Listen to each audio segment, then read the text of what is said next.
Welcome back to Backroom Convos. I'm your host at the most, Lesego M, Daddy Report, aka Shoot Your Shot, and maybe you might get a chance to call me Daddy like Cairo. Listen, if you are a fan of sports, stay tuned because you might like what we are cooking.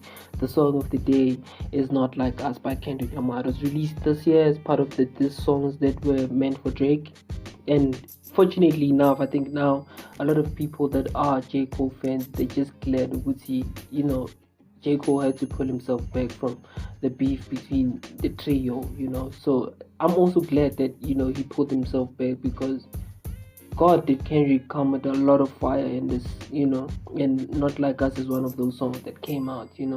So I hear a lot of people like giving the import as far as the record stands, and I still think Gucci Drake lost his center. I think he's still an amazing artist regardless of this. I think he just needs to find his center, and nobody really expected that Kendrick could release something like this. Not Like Us. Not Like Us is a single which and the backstory. Funny enough, like the backstory of Not Like Us. Now I'll just tell it before we get into the things that we're supposed to talk to in this day. So Not Like Us. So Mustard, he was saying Gucci in the past, is it a year or so?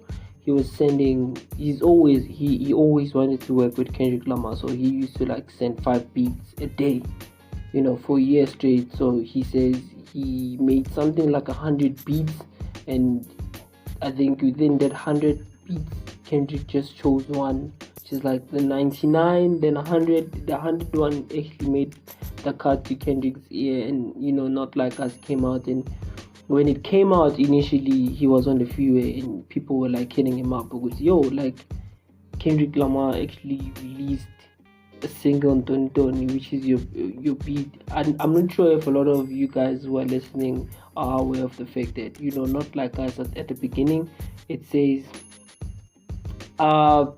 Mustard on the beat ho. So Mustard, he's actually giving credit to Mustard.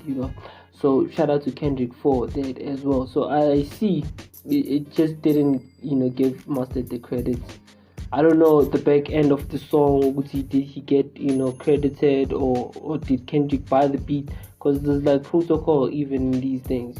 So I'll just like see, because like the only representation is Kendrick Lamar. Whereas in Ballin, with Roddy Rich, you'd find Uguti like this credit where Mustard takes something from there. The box as well is a record by Roddy Rich, which is, I think Mustard was also a part of their project as well, if I'm not mistaken. So I think my take with this, I'm like, you need to like really, really grind. If people like Mustard, who like have a proven track record, they're still fighting for their place in this world, their beats to be, a part of like a catalog of Kendrick Lamar, which is some of the people that he hasn't worked with. You gotta like keep on pushing. So that was, I took inspiration from that. I drew inspiration from that. It doesn't matter who you are. We all have to put in work in this thing at the end of the day. You know what I mean? So yeah, man, that's the backstory of Not Like Us, which was released this year earlier on. When people were drawing shots, Kendrick was drawing shots, Drake was drawing shots, and Family Ties by Drake is also doing numbers as well. But like I think as we can all agree to the fact that Kendrick won this one. So not like us, not like us. It's 4 minutes 34 seconds long and currently sits at 387 million north of it. So you can only imagine that this song might hit half a billion in no time, because that's how dope it is. And given that, I think even on the Monday movie review, I don't really have a movie. I want us to talk about something like, in the grounds of like Kendrick Lamar, your beef that's been going on, right? So as part of, it's a series, that was released. I think this was released in Amazon Music. So the video, you'd see in every video, Amazon is credited as the guys that were the main guys who were in charge of videography and photography within that event. So yeah, man, Do let me know what you think on the comment section. I'm your host with the most, Lesego M report, aka Shoot Your Shot, and maybe you might get a chance to call me Daddy like Cairo. So yeah, so I think before we get into it, I'd really like to apologize. I have to send an apology that for the past week and a half, I haven't been really active. Not a lot of episodes have been released. For instance, last week and last week, we only released one episode, and that just goes to speak about consistency. And I can give you a million reasons as to why we didn't release an episode, but I won't do that. So I just think we could see an apology as appropriate for this 10 of events we could see, like I didn't release, and it's not okay, but I'm planning on going back there, releasing an episode a day and gradually moving into 2 episodes a day, and the schedule is hectic, so I'm also like learning how to balance the two, and like there's just a lot of and I'm just figuring out on top of those ends, so yeah, man, I apologize, do better for sure. And there's so I think the movie Monday review, I think we've decided we would see like go do the Monday movie review today and also do the cartoons Tuesday today. I know that's a low blow, or is it, can we say a low blow though?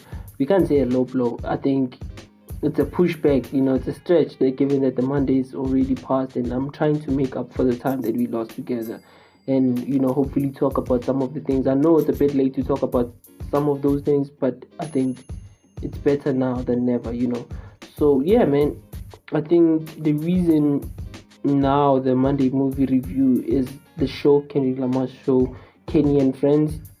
So there was an incredible show by him.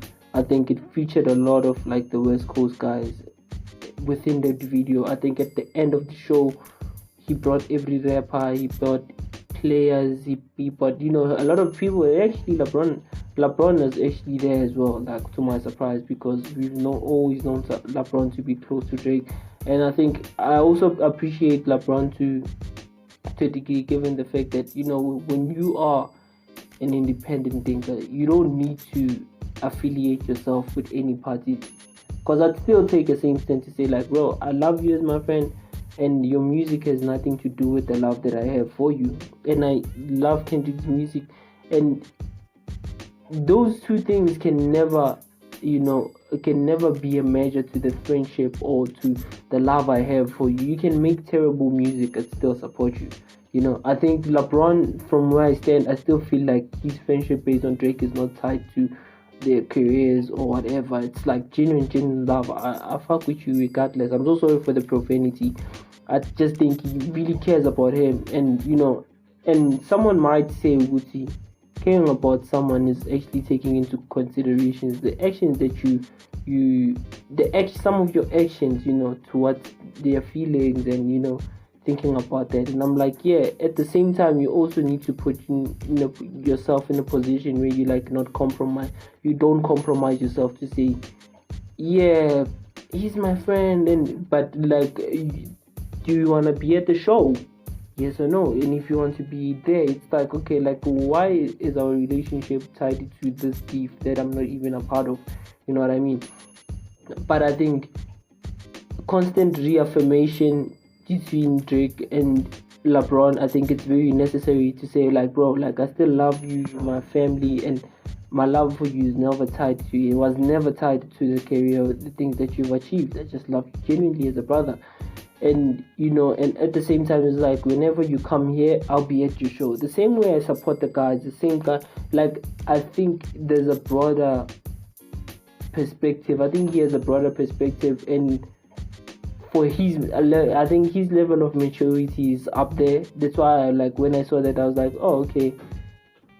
It's not really questionable if you like think about it deep enough. You'll see with like he doesn't want to take part in this. It's like, bro, like, you have your thing with that guy, and I just love hip-hop music and I'm in support of my culture. If you're here doing a show and I'm available, I'm most definitely going to come and support you the same way I support all of my guys. Like, I don't think that Drake is is an exception to the rule. He just has to, like, the way I love you. It's the brotherly love, when you're like, I'm going to love you the best way I know how to love you. I'm not going to stick to the rules of the status quo. But no, you need to. It's like, no, love according to me. Like, this is what love means to me, and this is how I'm going to love you as a friend.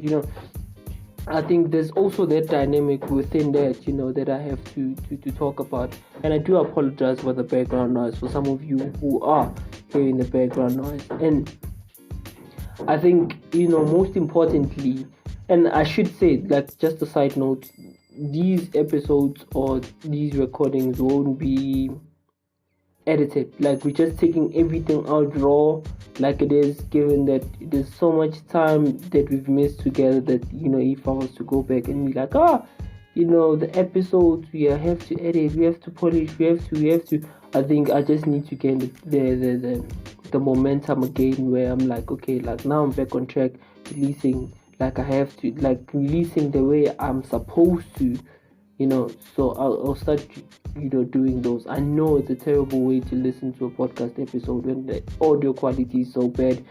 And, some of you might be asking, Uguti, why don't we no longer have guests, A, B, and C, this, that, I know.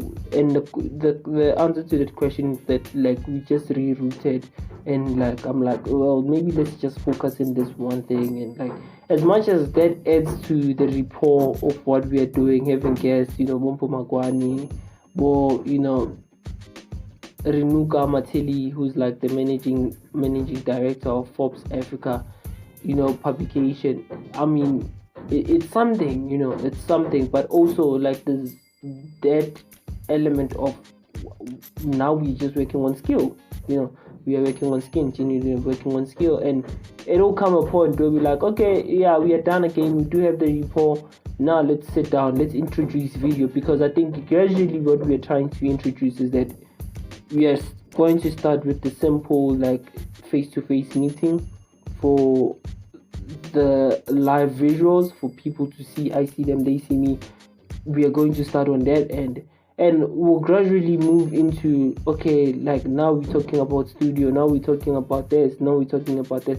I think most importantly, I think the process is kind of like taught me or showed me, Guti, like, you won't make it to that end if you're trying to skip some of the steps within the road. I know it's irritating, the background is irritating, but the guys are fixing the house, so I don't really have a comment to say about that.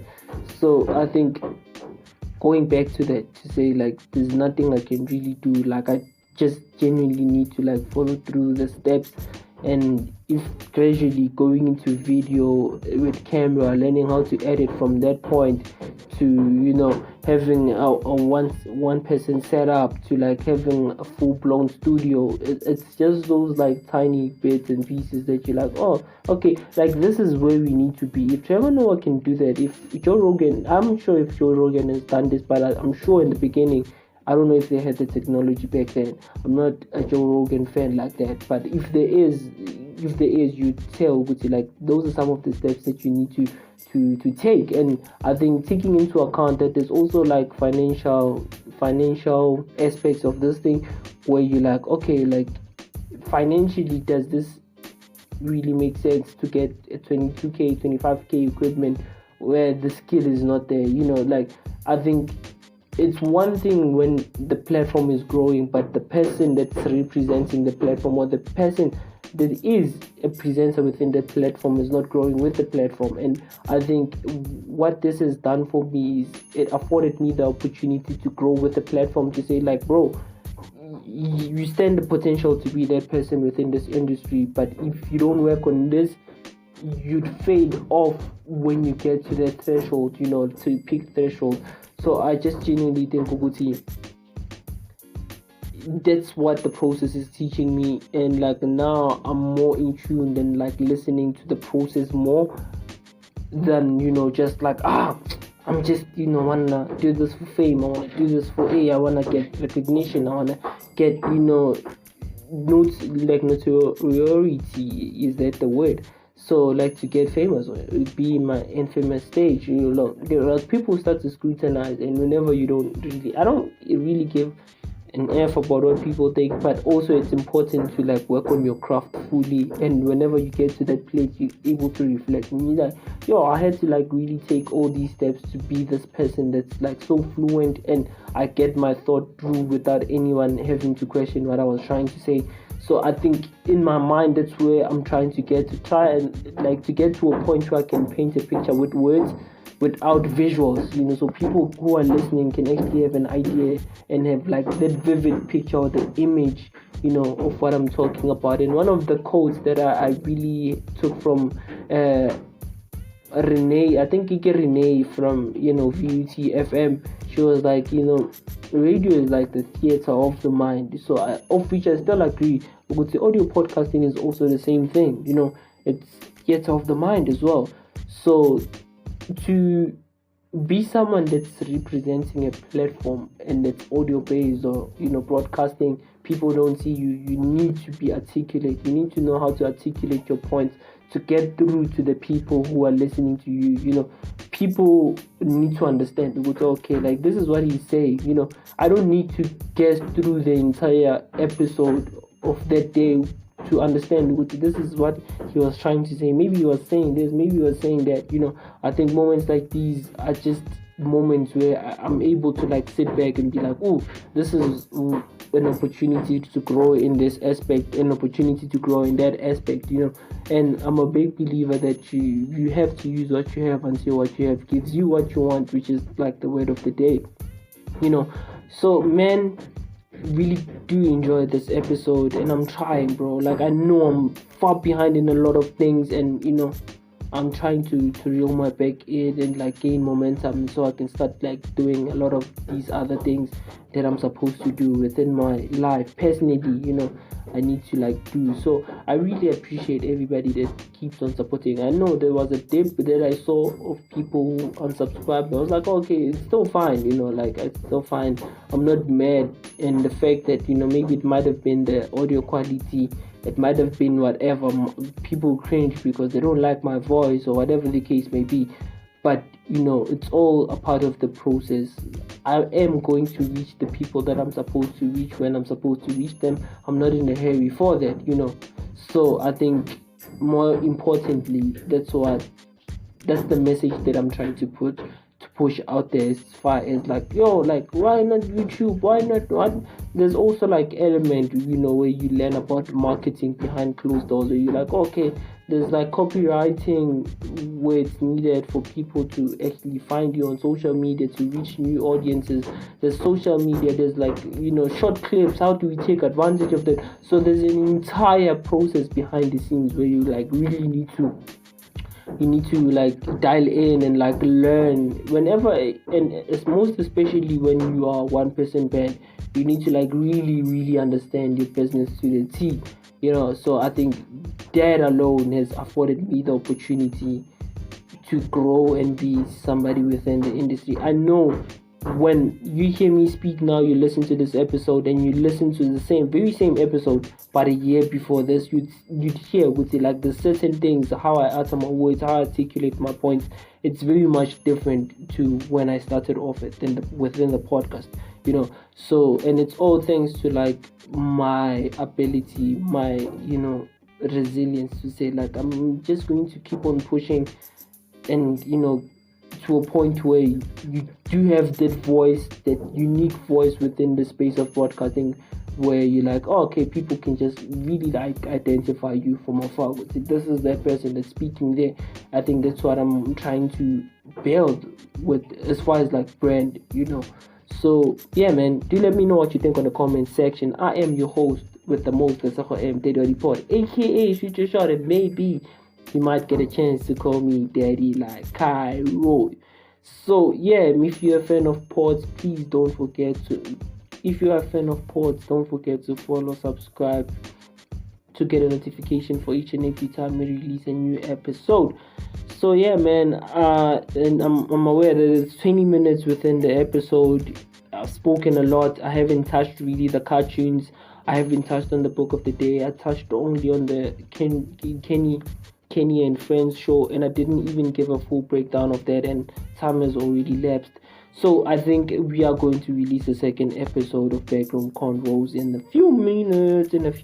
Then it's like 2 episodes. So I'll be releasing more episodes within the weekend. The weekend as well, like Saturday, Sunday. Be releasing more episodes within those days as well. Do let me know of areas of improvement where you feel like I need to improve the sound quality. I know, it's very much horrible. I'm working on that as well, but for now, let's put the sound aspect out of it, as much as it is the big factor into like how everything is presented, how you hear everything, how you stay longer. It's because of like the audibility.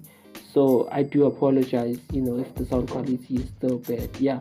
So man, the book of the day. I think let's get to the book of the day. So if you head over to Amazon, there's a book by 50 Cent which is called The Hustler.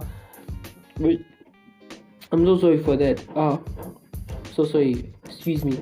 So Hustle Harder, Hustle Smarter by 50 Cent, Jacksn. 50 Jacksn. He's the author of the book. So the rankings on Amazon alone, it's 6,238 ratings on Apple. It's Amazon.